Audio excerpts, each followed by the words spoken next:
Bonjour à tous, bienvenue dans cette nouvelle vidéo. Aujourd'hui je vais vous présenter du coup 8 livres, 8 mangas qui pour moi sont des mangas chill, qui pour certains m'ont marqué, pour d'autres un peu moins, mais qui sont tout aussi bien et marrants. Du coup c'est parti. Donc le premier manga que je vais vous présenter c'est La Voix du Tablier. C'est une saga du coup qui est toujours en cours je crois, qui est en plus de 10 tomes.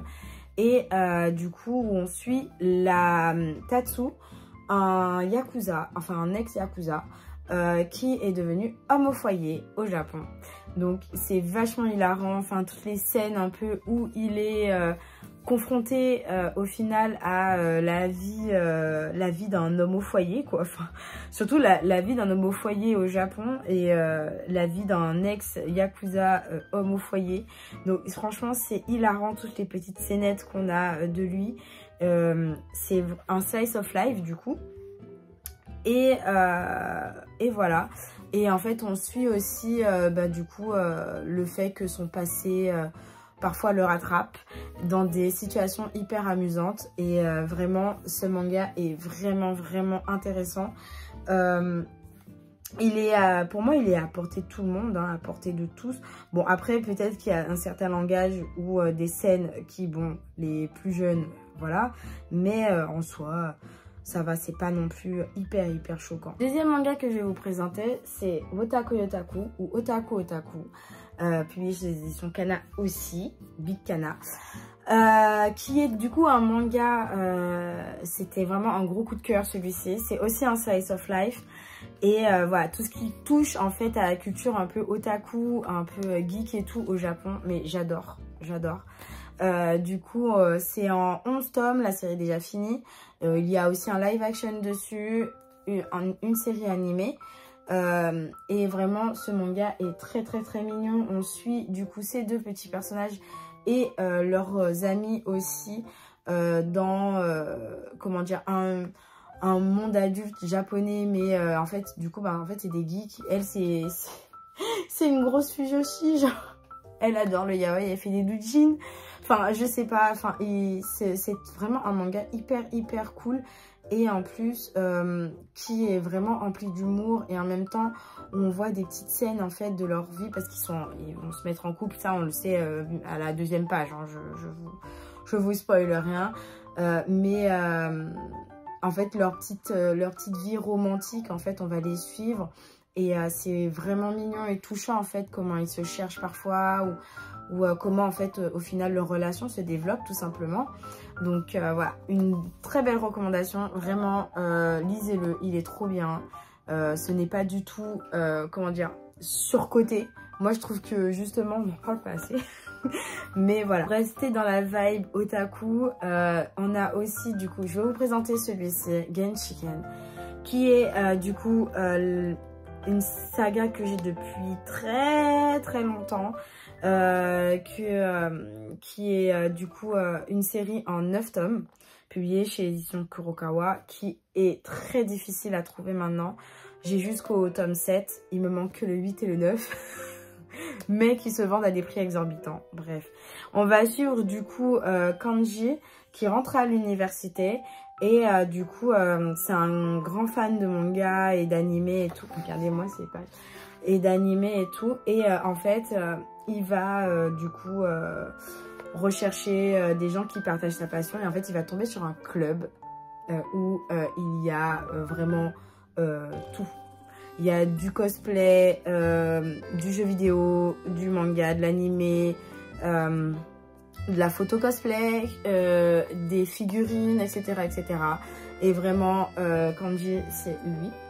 Et vraiment, on va suivre du coup leurs petites aventures. C'est aussi un slice of life. Pratiquement, je crois que presque tout ce que je vais vous montrer, c'est des slice of life. J'aime beaucoup le slice of life. Ça, ce sont des mangas en fait on les lit et on chill, quoi. C'est vraiment des mangas chill. Il n'y a pas vraiment de but incroyable. Après, c'est triste quand ça se finit, puisqu'on a toujours envie de savoir plus, mais voilà. Donc, c'est aussi un manga que je vous recommande. Malheureusement, du coup, il n'est plus en vente. J'aimerais bien qu'il fasse une réédition, mais bon, je pense pas que ça arrivera. Cependant, super découverte. Si maintenant vous voulez essayer, peut-être en scan, On reste toujours dans le slice of life et du coup j'ai découvert récemment, en fait c'est une copine qui m'a recommandé ce shoujo, enfin ce manga. C'est A Sign of Affection qui est... oh là là, j'ai acheté que les 2 premiers tomes en pensant que bon ça irait, mais en fait j'ai envie de tout acheter d'un coup. J'ai acheté le dernier tome, je crois que c'est le tome 7 le dernier tome, parce qu'il était... il y avait une version avec un booklet et tout à l'intérieur. Donc oui, voilà. Donc j'ai le tome 1, 2, 7. Ça n'a aucun sens.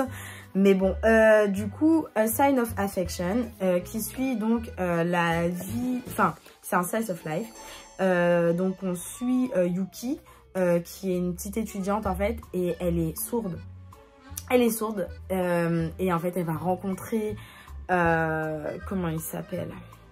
Elle va rencontrer un jeune homme qui aime voyager. Enfin, il aime beaucoup voyager, il aime apprendre beaucoup de langues, etc. Et du coup, je sais plus comment il s'appelle ce jeune homme. Comment t'appelles-tu mon petit? Je ne sais plus. Et forcément, il n'y a que dans Fruits Basket où je vois réellement les 2 premières doubles pages avec tous les personnages et tout. Mais là, bon, je ne sais plus comment il s'appelle. Voilà, ça c'est mon problème. Moi, je retiens pas les noms des gens. Même dans la vraie vie, je ne les retiens pas. Donc voilà, mais... voilà, donc on va les suivre et c'est trop mignon parce qu'au final, ben, c'est une romance adulte. C'est une romance aussi... c'est vraiment les prémices au final. C'est mignon, c'est sans prise de tête. Donc voilà, c'est vraiment un manga qui est très intéressant à lire. Et en plus, qu'est-ce qu'il est beau. Qu'est-ce qu'il est beau. Et puis voilà, qu'est-ce qu'il vous faut de plus? Il faut le lire. Un autre manga du coup, Slice of Life, qui est trop mignon. Qui est un manga qui est toujours en cours. Là, je crois que j'ai les 10 premiers tomes, si je ne me trompe pas. Les 9 ou les 10 premiers tomes. C'est Les Petites Fraises ou Ichigo Marshmallow. Qui est un manga que j'ai depuis... Je ne sais plus. Peut-être fin primaire, début collège, je ne sais plus. Mais j'ai ce manga depuis très longtemps. Il est trop mignon. Voilà, c'est cute. On suit des petites filles en fait qui sont en primaire et la grande sœur en fait de celle-ci qui est au collège. Et voici, qui est au collège et en fait on suit leur vie quoi, on suit leur péripéties, on suit leur déboire, leur délire. C'est incroyable, genre celle-ci elle est ouf, elle est vraiment, elle a un pet au casque. Enfin voilà quoi, enfin c'est vraiment un manga, donc chez les éditions Kurokawa. C'est vraiment un manga qui est très intéressant, très mignon, très chill, très où on rigole comme ça, où il y a vraiment des situations rocambolesques. Enfin vraiment le mangaka, le ou la mangaka, parce que je ne sais pas si la Suisse c'est un il ou un elle ou un guel ou un voilà, mais ce manga est vraiment très mignon. Il est vraiment pour tout âge au final, parce que du coup j'ai commencé très tôt. Après bon, moi j'ai commencé très tôt aussi Berserk, donc je ne suis pas non plus un exemple à prendre en considération, mais en soi c'est vraiment un manga mignon, il est kiki quoi, enfin elles sont mimi, et puis le style de dessin est vraiment sympathique, et puis c'est assez, c'est vraiment humoristique quoi, c'est vraiment basé sur de l'humour, du mignon, et puis voilà. Pour moi c'est le manga of all time, c'est vraiment le manga, c'est la saga dont je suis très fan, c'est Fruits Basket. Fruits Basket qui est du coup une saga dans l'ancienne édition en 23 tomes. La nouvelle je ne sais plus, je crois en 12. Et il y a aussi du coup une suite qui est plutôt du fan service qui est Fruits Basket Another. Et en fait Fruits Basket, je sais pas si c'est vraiment encore à présenter, mais c'est vraiment le manga de ma vie.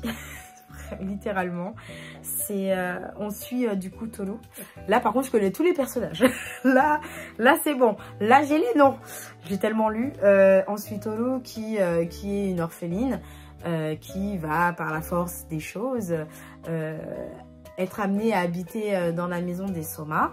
Et en fait, les Soma qui sont habités d'une malédiction, et en fait ils se transforment en différents animaux du zodiaque chinois.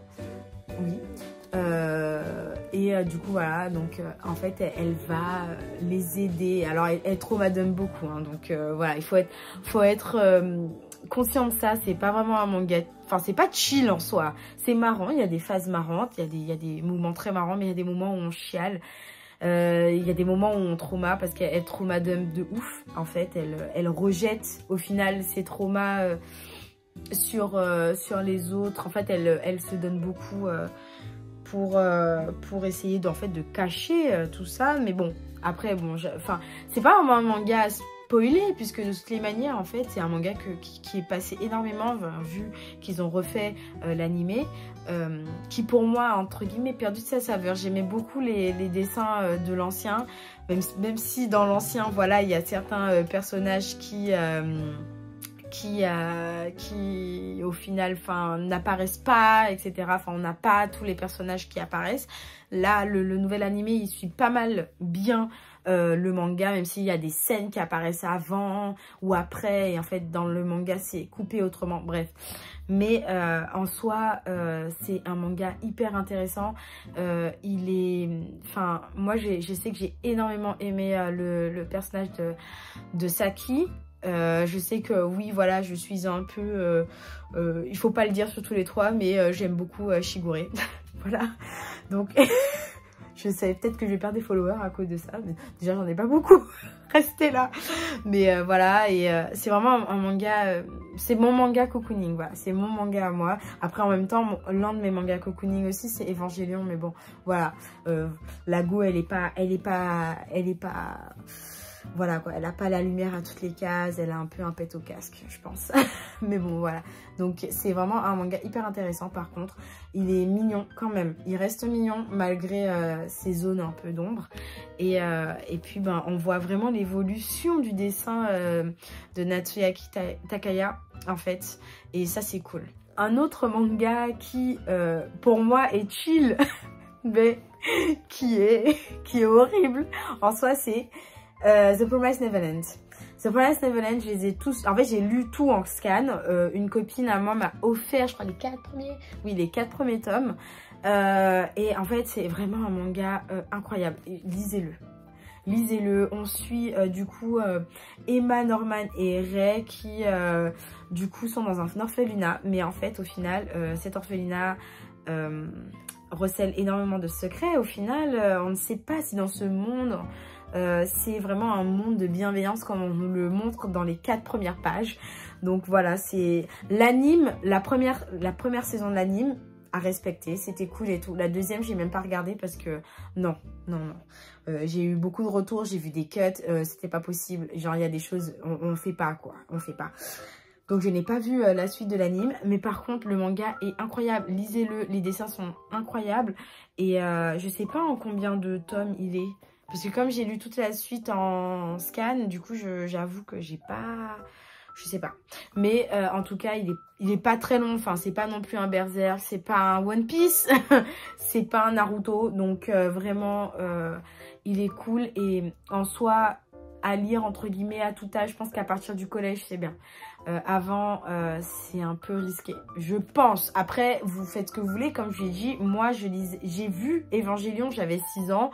Je lisais Berserk, j'avais aussi le même âge. Donc, mon avis, au final, est-ce qu'il est vraiment à prendre en considération?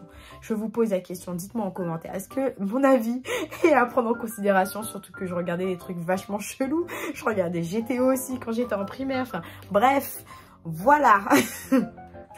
Et pour clôturer cette vidéo, voici donc le dernier manga que je vais vous présenter. C'est My Happy Marriage, qui est une récente acquisition aussi de ma part, dont l'anime est en ce moment en production sur Netflix.